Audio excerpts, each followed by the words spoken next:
Hola amigos, bienvenidos a tu canal Electronics, un canal dedicado a la electrónica y la tecnología. Hoy vamos a mirar el método de voltaje en nodos para el puente de Wheatstone, o sea, cómo se lo utiliza para analizarlo. Comúnmente el puente de Wheatstone se lo utiliza como un método para equilibrar el voltaje de un sensor. Puede ser una PT100, puede ser un termistor, de esto ya miramos un video y ya miramos cómo se lo analizaba. Por ejemplo, puedo tener el puente de Wheatstone, que es lo típico que usted va a encontrar en cualquier análisis, es esto. Y aquí perfectamente puedo decir que tengo mi sensor. Y este sensor, recordemos que lo que hace simplemente es variar el voltaje dependiendo del tipo de sensor. Por ejemplo, si es una PT100, pues lógicamente serán 100 ohmios. Vamos a colocar un ejemplo. Esta es la R1, esta es la R2, esta es la R3 y este es el sensor. Por tanto, esta de R3 también tiene que ser 10 ohmios. Y acá vamos a colocarle un valor arbitrario, esto va a ser 2K, 2K, pues obviamente hay que respetar las corrientes de los sensores para evitar que lo vamos a dañar o algo por el estilo, solamente es un ejemplo que estoy colocando. Entonces, el puente de Wheatstone, así como está representado en este ejemplo que estoy colocando aquí, simplemente sirve para hacer un circuito de equilibrio, donde aquí tengo un nodo A que se llama VA y aquí tengo un nodo B llamado voltaje B. Como los resistores por la cadena o por este circuito, la corriente fluye así y por este lado fluye de esta manera, podemos decir que los voltajes son iguales, así que voltaje A es igual al voltaje B y esto decimos que es un circuito de equilibrio. Ahora, cuando nosotros conectamos aquí y conectamos acá un amplificador operacional, podemos encontrar un circuito restador, donde el voltaje A menos el voltaje B, y tenemos un circuito que perfectamente se puede comportar de forma lineal de esa manera. O sea, si tenemos el resistor, o sea, el sensor que está haciendo variación por temperatura, pues va a variar su voltaje en el terminal B y la resta de voltaje A con el voltaje B permite tener un voltaje de salida. ¿Es el único circuito que podemos utilizar para el puente de Wheatstone? No, también podemos utilizar un circuito que sea bastante básico, solamente dos resistores y acá va el sistema microcontrolador, donde aquí tengo el sensor y aquí tengo una R1 y aquí tengo una fuente de voltaje. Ese es el circuito elemental. Pero ¿qué pasaría cuando a este tipo de circuitos le aumentamos una resistencia en la mitad? La gente a veces muere en el intento tratándolo de analizar. Así que el día de hoy vamos a mirar qué pasaría si le aumentamos un resistor de carga, por decirlo así, entre el voltaje A y el voltaje B. Hay veces que no lo pueden analizar. Entonces, vamos a mirar cómo sería. Así que tenemos R1, tenemos R3, tenemos R2, tenemos R4 y tenemos RL. Ese sería el circuito, una variación de lo que es el puente de Wheatstone, pero esta vez lo vamos a analizar por nodos. Es una técnica, es un ejercicio que nos permite aplicar leyes de Kirchhoff, de LBK, LSK y aplicarlo en este momento para hacer un análisis y poder calcular lo que es la malla que tenemos dentro de él. Ahora, ¿para qué se ofrecería este circuito? Realmente es un circuito más analítico que un circuito verdadero a la hora de aplicarlo en la vida cotidiana. Ahora, hay alumnos que nosotros les decimos, por ejemplo en las materias de circuitos, les decimos por favor calcule la resistencia total de este circuito. En realidad, así como conocemos circuito serie, paralelo y mixto, no lo podemos hacer. Para eso se necesita una técnica llamada circuitos delta Y o Y delta o delta estrella, o como normalmente le dicen en los libros. Y esa es la única forma de poder encontrar la resistencia total. Entonces, en circuitos, ¿qué pediría yo? Resistencia total, pediría I total. Pero ¿qué pasa con los voltajes dentro de cada uno? ¿Cómo lo analizaríamos? Ahí ya no podemos con la sencilla ley de Ohm, sino que necesitamos análisis de voltajes para el puente de Wheatstone. Lo primero que vamos a colocar es el flujo de corriente. Entonces el flujo de corriente, si decimos que aquí está positivo, entonces el flujo de corriente va así, de arriba para abajo, siendo así, más, menos, luego por acá también va así.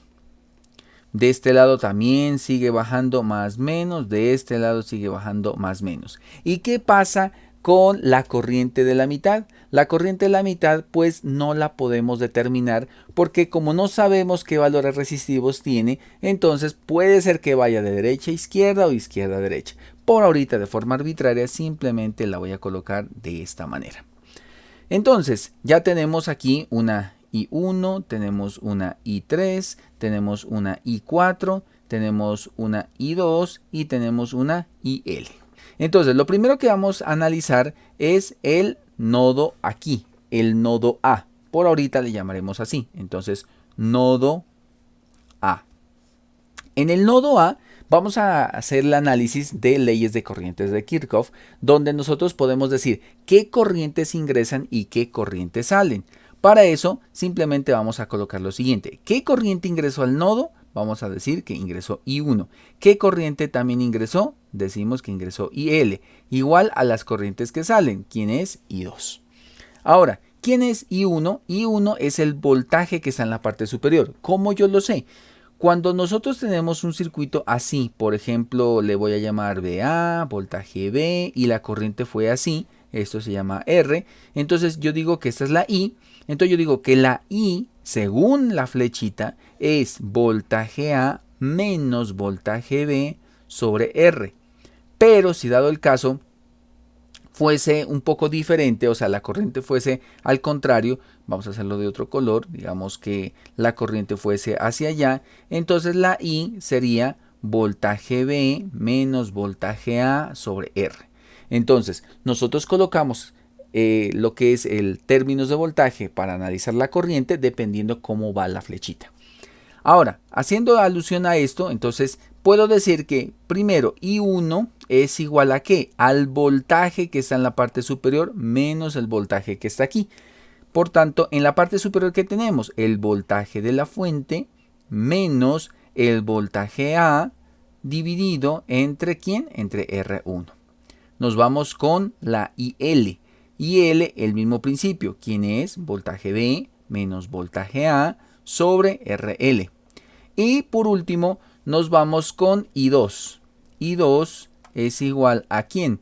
A voltaje A menos 0. ¿Por qué 0? Porque está conectado acá a la parte del GND. Dividido entre R2. Y esto factorizando quedaría BA sobre R2.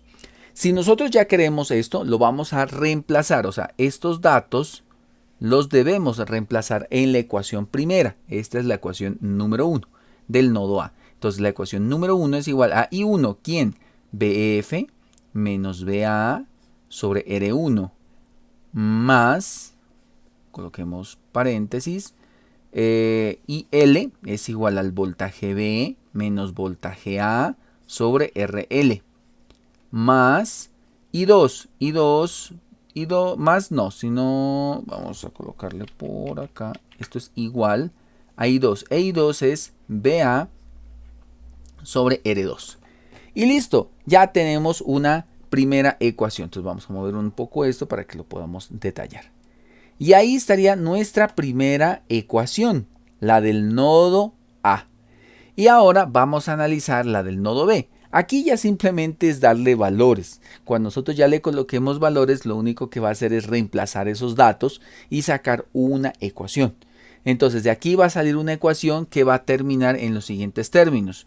Por ejemplo, va a salir voltaje a la fuente, ya lo tengo, que eso yo tengo que darlo. R1 ya lo tengo, RL ya lo tengo, R2 ya lo tengo. ¿Quién no tengo? BA y voltaje B. Por tanto, va a sobrar una ecuación que va a decir, ejemplo, X, BA más o menos X voltaje B igual a una constante. Entonces, la ecuación así me va a quedar. Y luego pasamos a el análisis del nodo B. Entonces, nodo B. El nodo B es algo similar a lo que acabamos de analizar. Entonces, ¿quién está ingresando aquí en el nodo B? Está ingresando I3.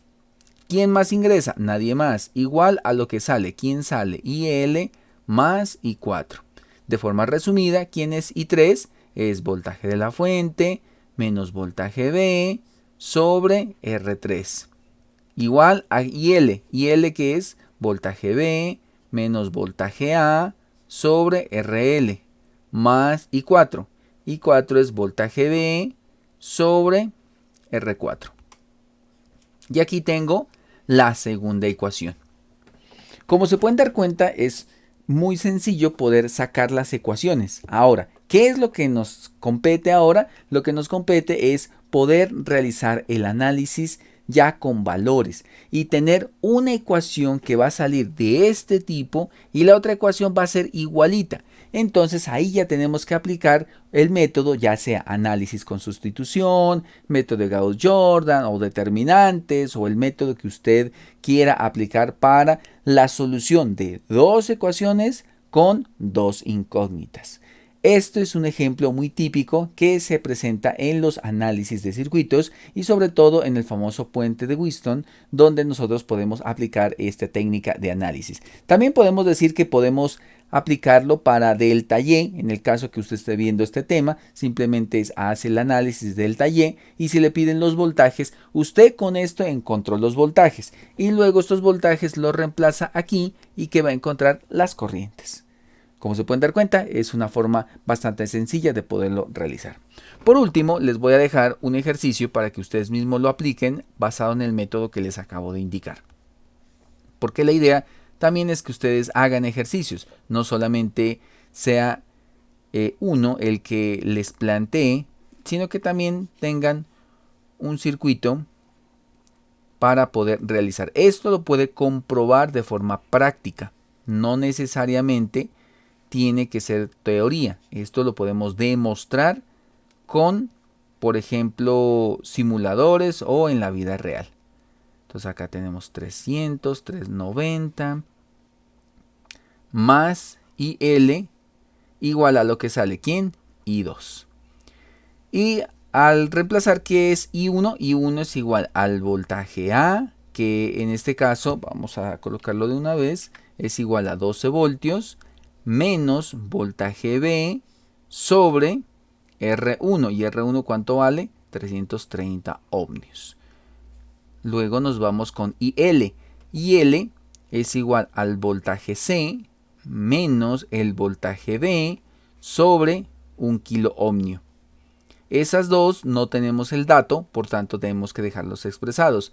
E I2 es igual a, ¿dónde está I2? Acá es voltaje B sobre 300 ohmios. Y listo, ahí ya nos queda como el ejercicio. Ahora, lo voy a tratar de factorizar hasta lo que más pueda, como para que se den cuenta cómo va a salir la ecuación. Entonces, saldríamos con lo siguiente. Tengo 12 voltios dividido entre 330 ohmios, menos voltaje B sobre 330 ohmios, más voltaje C sobre 1K, menos voltaje B sobre 1K. Este número que tengo acá lo vamos a pasar al otro lado, queda como negativo, voltaje B sobre 300 igual a 0. Ahora, ¿cuál es la idea? La idea es factorizar los términos semejantes. Tengo voltaje B, voltaje B, voltaje B. Y, por ejemplo, 12 con 330 y algo otro dato tengo por acá. No, eso es lo único que tengo en este momento, entonces puedo comenzar a dividir.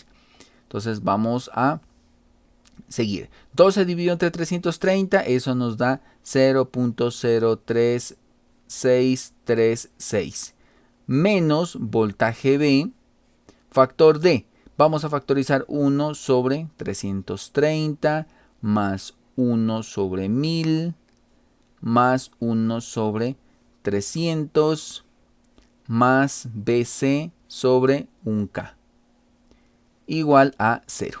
Entonces, haciendo las operaciones, quedaría 0.03636 menos 7.3636 de ¿quién? De voltaje B más BC sobre 1K igual a 0. Y de esta manera nosotros tenemos ya como la ecuación. Ahora, si organizamos de forma adecuada, dejamos un lado las variables y el otro lado los números. Entonces nos quedaría menos 7.3636 voltaje B más voltaje C sobre 1 kilo ohmio igual a menos 0.03636. Y listo. Ya tengo un primer dato con el cual yo puedo trabajar. Y esta sería la ecuación número 1. Ahora, ¿qué vas a hacer tú? Vas a resolver el nodo C, que yo le he colocado en este momento, que se llama BC. Vas a sacar el mismo principio que acabo de plantear, como lo planteamos hace un momento. Vas a sacar dos ecuaciones, las vas a resolver por el método que tú prefieras y yo te voy a dejar simplemente los resultados. Entonces, el resultado es voltaje B es igual a 5.78 voltios, el voltaje A es igual a 6.17 voltios. Mediante los métodos que tú utilices, esos son los datos que te tienen que dar. Espero que este tutorial haya sido de tu agrado y puedas analizar con voltajes nodales lo que son estos tipos de circuitos que son malla estrella o delta Y o como le conozcan en sus países, o también analizar el puente de Wheatstone en el caso que tenga una resistencia en la mitad. Esto ha sido todo por hoy. Soy el ingeniero Edison Viveros. Nos vemos hasta una próxima oportunidad. Chao, chao.